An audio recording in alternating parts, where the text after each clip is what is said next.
यह पहला चरण होता है किसी भी साधक को सिद्धि की तरफ बढ़ने के लिए। तंत्र शास्त्र, कोलाड़ो शास्त्र, रुद्रमल शास्त्र, मलिन तंत्र शास्त्र में साफ साफ लिखा है कि कृष्ण पक्ष इज इक्वल टू लय पक्ष और कर्म क्षय पक्ष। यानी कि जब कर्म हमारे जीवन में बंधन बन जाते हैं, जिसकी वजह से हमारे जीवन में ब्लॉकेज आती है, जब आपके जीवन में कर्मों के माध्यम से ब्लॉकेज आएगी तो आपके संबंध खराब होंगे। संबंध किससे? संबंध आपके स्पाउस से। संबंध किससे? संबंध आपके परिवार से, आपके मित्रों से। आप अपने मित्रों के माध्यम से, आपके परिवार के माध्यम से चले जा सकते हैं।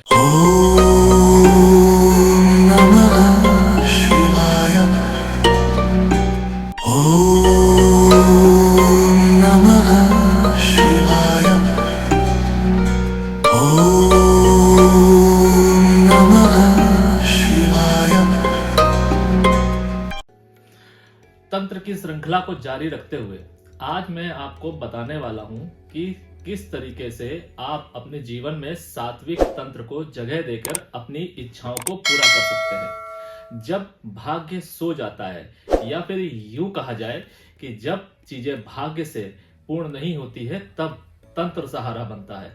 तंत्र हमारे जीवन में इसलिए लाया गया था, जैसा कि मैंने आपको पिछले कई वीडियो में बताया गया है, कि हम अपने ग्रहों को सुव्यवस्थित कर सकें, मजबूत कर सकें, अपने साथ अलाइन कर सकें।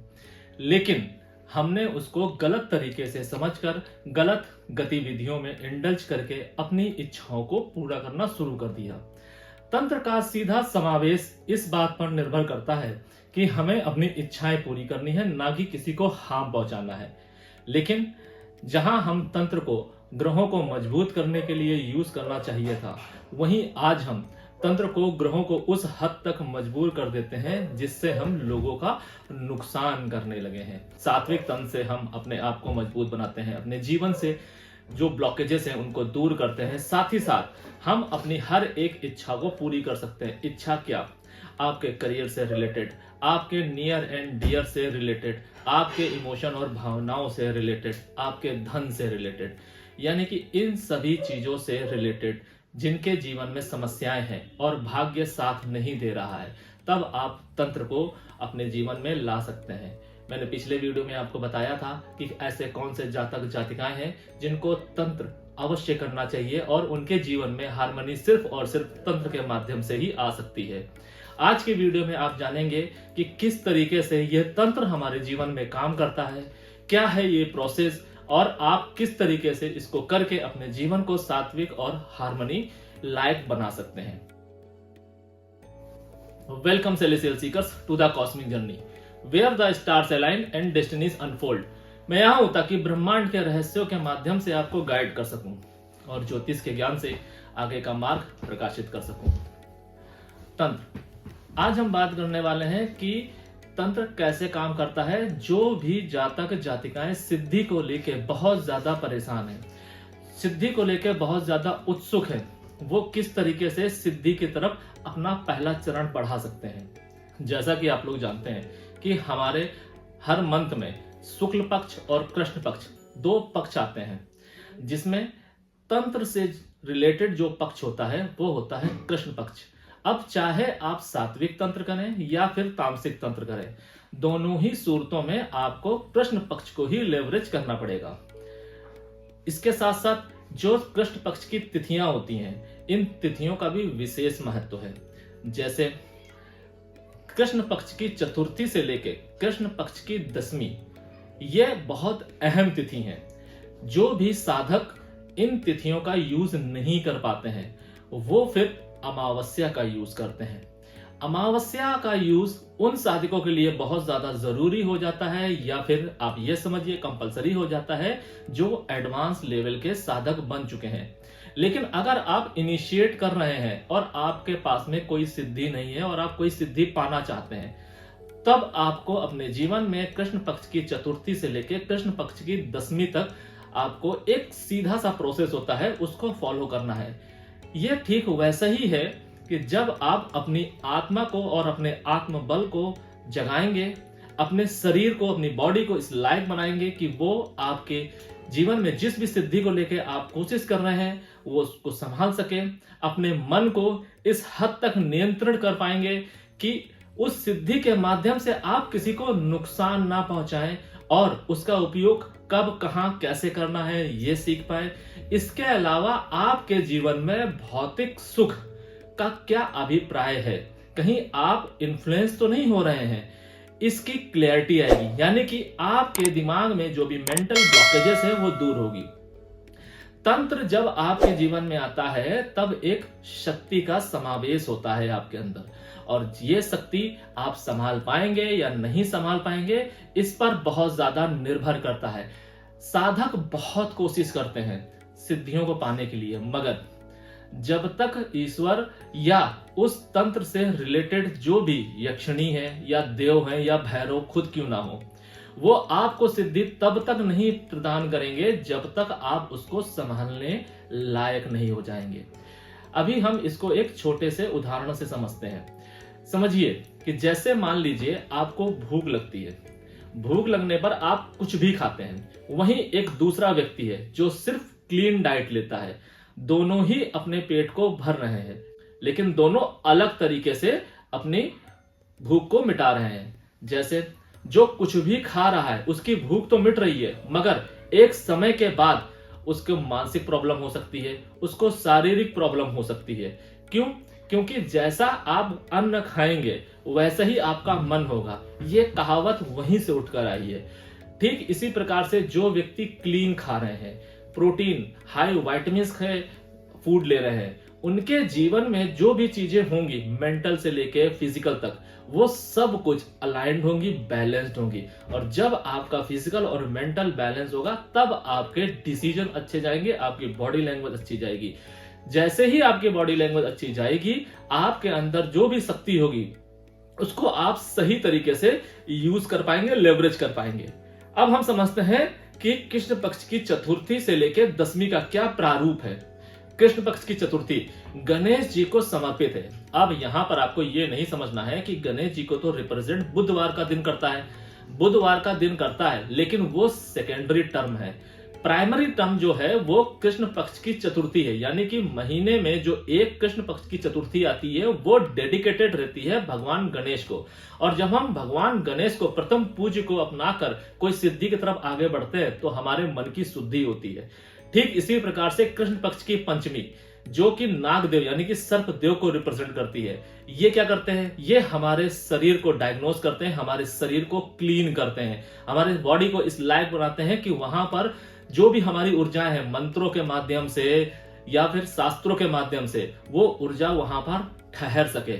यानी कि अगर आपका मन शुद्ध नहीं है, फिर आप चाहे 10 माला जाप कीजिए, चाहे कोई चालीसा कीजिए, चाहे कितनी ही पूजा कीजिए, वो ऊर्जा आपके अंदर ठहरेगी नहीं। जितनी देर आप पूजा करेंगे वो ऊर्जा बस उतनी ही देर आपके आसपास रहेगी, जिसको शायद आप जानते होंगे ऑरा के नाम से। ये ऑरा क्या है? ये ऑरा वही ऊर्जा है जो आप अपनी पूजा और मंत्रों के माध्यम से अर्जित करते हैं। और जब ये ऑरा यानी कि ये ऊर्जा आपके बॉडी में सस्टेन करती है, इसका जो मैक्सिमम टाइम है वो 24 आवर्स से 48 आवर्स होता है। ये डिपेंड करता है कि साधक अपनी बॉडी में इस ऊर्जा को किस हद तक सस्टेन कर सकता है। ठीक इसी प्रकार से कृष्ण पक्ष की जो षष्ठी होती है ये कार्तिकेय जी को रिप्रेजेंट करती है। कार्तिकेय जी क्या? कार्तिकेय जी आपका बल है। यानी कि जब वो शक्ति आपके अंदर समावेश होगी उसको आप संभाल पाएंगे या नहीं संभाल पाएंगे। आपके मन, आपकी आत्मा की शुद्धि को रिप्रेजेंट करते हैं। ठीक इसी प्रकार से कृष्ण पक्ष की सप्तमी रिप्रेजेंट करती है सूर्यदेव को। सूर्यदेव क्या है? आपकी आत्मा है, आपके आत्मबल है। जिस भी जातक जातिका की आत्मा वीक होगी, आप देखिएगा उसके जीवन में कंफ्यूजन 100% होगा। वो ना तो अच्छे से सोच पाएगा, ना डिसीजन ले पाएगा या ले पाएगी। आप सोचते रहेंगे कि हमको ये करना है और उसके बाद 4 दिन बाद आपके डिसीजन बदल जाएंगे। आपके घर परिवार में, आपके मित्रों में कोई ऐसे लोग होंगे जिनका आचरण या व्यवहार आपको समझ में नहीं आता होगा। आप उनसे कटना चाहते होंगे या उनको करेक्ट करना चाहते होंगे, लेकिन नहीं कर पाते होंगे। इसके साथ साथ उनकी छोटी छोटी बात आपको प्रभावित करती होगी। आपकी आत्मा जब कमजोर होती है तो आप छोटी छोटी बातों से प्रभावित होते हैं। यहाँ पर एक मिथ है लोग इसको चंद्र से जोड़ देते हैं, लेकिन नहीं। अगर आपकी आत्मा स्ट्रांग है तो आपको इन छोटी छोटी या बड़ी से बड़ी बात का कोई प्रभाव आपके ऊपर नहीं आएगा। कृष्ण पक्ष की अष्टमी। कृष्ण पक्ष की अष्टमी खुद भगवान भैरवनाथ या श्री कृष्ण भगवान को रिप्रेजेंट करती है। कृष्ण पक्ष की नौमी माता दुर्गा यानी खुद स्वयं मां भवानी शक्ति को रिप्रेजेंट करती है। जब आप भैरव के प्रति समर्पित होते हैं, यानी कि तंत्र शास्त्र में लीन होते हैं, भैरव के प्रति समर्पित होकर, या जो भी आप रिएक्शन या जो भी आप जिस भी देव या गंधर्व को लेके आप तंत्र कर रहे हैं, उस तंत्र की जो शक्ति होती है वो शक्ति नवमी के माध्यम से आपके जीवन में सस्टेन करती है।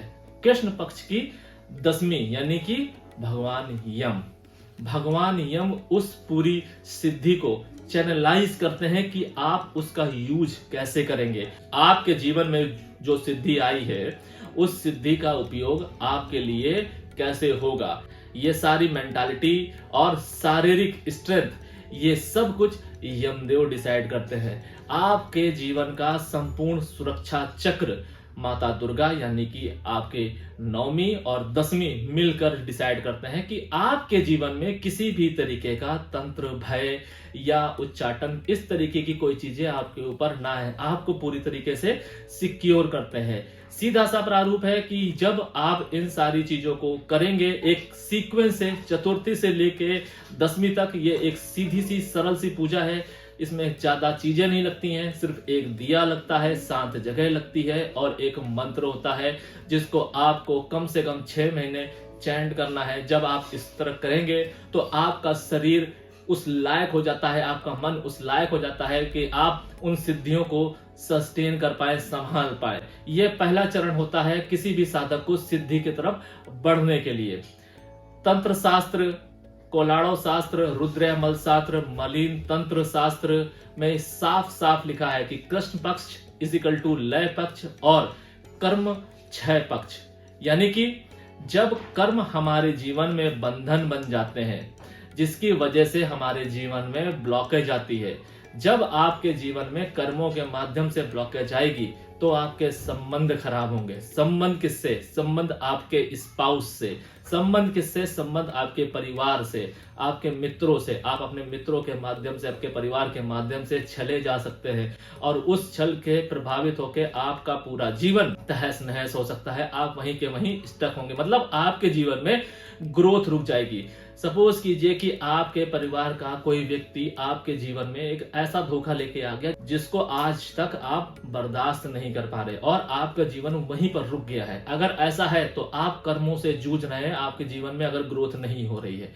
आपको अगर ग्रोथ चाहिए तो आपको यह समझना होगा कि आपको अपने कर्मों के इस बंधन को तोड़ना होगा और इस कर्मों के बंधन को तोड़ने के सिर्फ 2 तरीके होते हैं।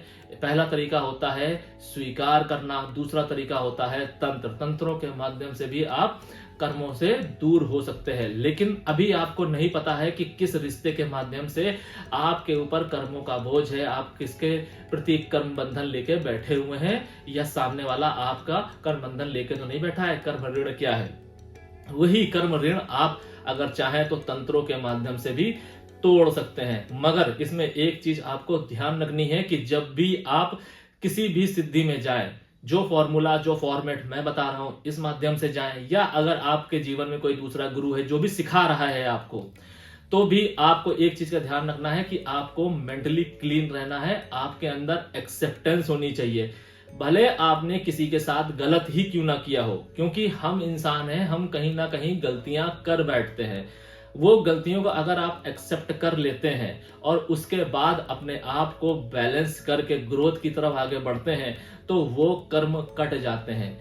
लेकिन इसका मतलब ये नहीं है कि जिस व्यक्ति के साथ आपने गलती की है, हानि पहुंचाई है या उसके साथ आपने छल किया है, तो आप उसके सामने आप इस तरीके का व्यवहार ना करें कि उसको ये लगे कि आपने कुछ किया ही नहीं है। स्वीकार करने का मतलब ये नहीं है कि आपने मन में स्वीकार कर लिया है और आपने उसके सामने ये रिप्रेजेंट कर रहे हैं कि आपने कुछ किया ही नहीं है। स्वीकार करने का मतलब ये है कि आपने मन, तन और धन तीनों तरीके से इस चीज को स्वीकार किया है। आप उसके ऋणी हैं। गलतियां जिस तरीके से आप के जीवन में आती हैं उसी तरीके से अगर आप उसको स्वीकार करना सीख जाएंगे तो ये कर्म बंधन टूटना शुरू हो जाएगा और इस तंत्र में अलाइन होने के लिए ये एक्सेप्टेंस बहुत ज्यादा इंपॉर्टेंट है। आप अपने दिनचर्या में कुछ भी कर रहे हो, अच्छा बुरा छल कपट सब कुछ ठीक है, मगर जब भी आप इस सिद्धि पर बैठे हैं उस समय आपके अंदर एक्सेप्टेंस होनी चाहिए।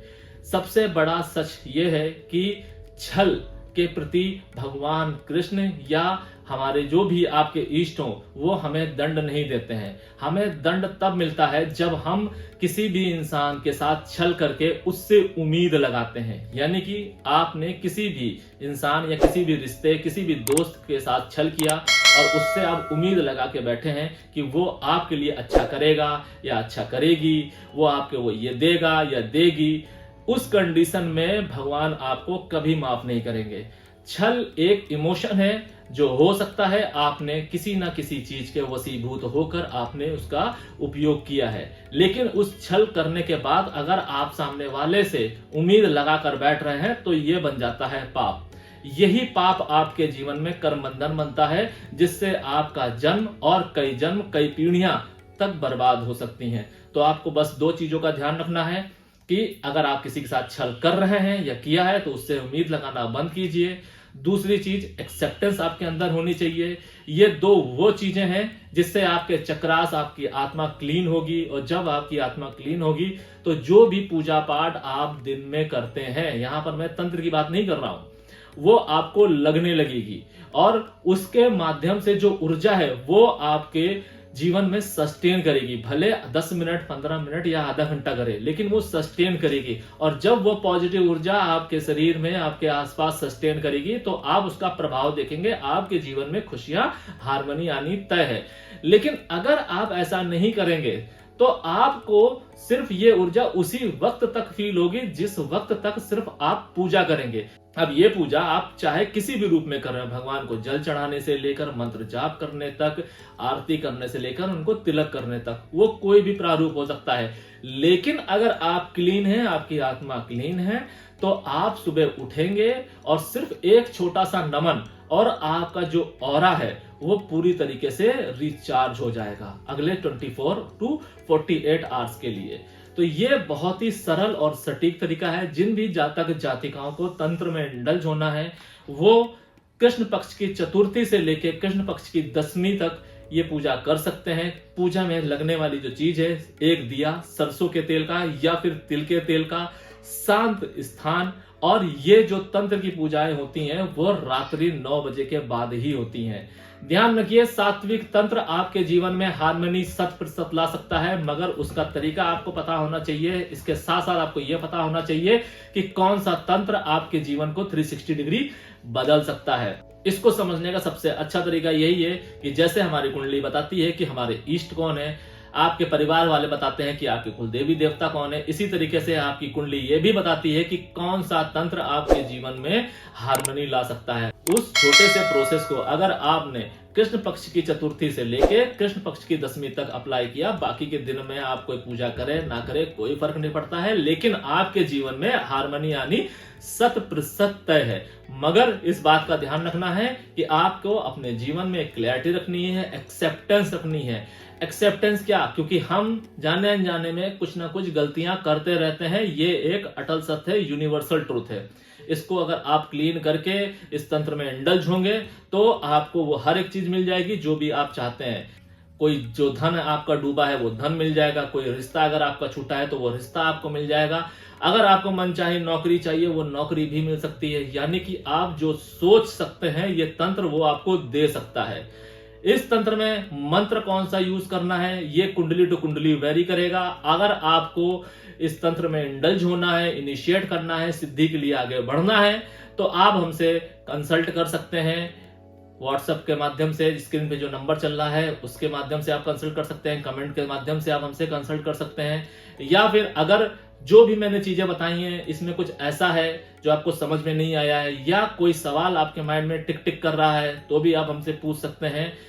आज के लिए फिलहाल इतना ही। सेलेस्टियल एनर्जीज आपका मार्गदर्शन करें और आपके आगे के सफर को प्रकाशित करें। शरणम।